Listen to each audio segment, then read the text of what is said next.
Here's an interesting question on a nice sunny day. Is cold calling dead?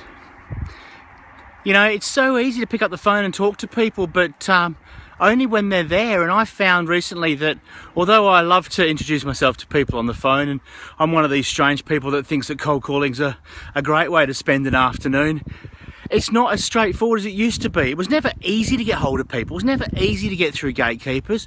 But, you know, we didn't have as many ways to hide in the old days. Making myself feel very old now, but these days it's harder.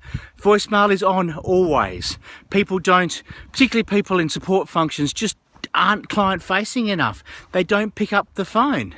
And I find this really interesting because for two reasons. The first is, whenever you go through to voicemail, particularly if I phone through to reception, they haven't asked who I am and I'm put straight to a voicemail. And if I'm put straight to a voicemail on a couple of occasions, it makes me wonder about that person. You know, if they're filtering all their calls, internal and external, what sort of internal support function are they? And if they're not filtering all their calls and they're just filtering mine, well, fine. But if you don't ask who I am, how do you know?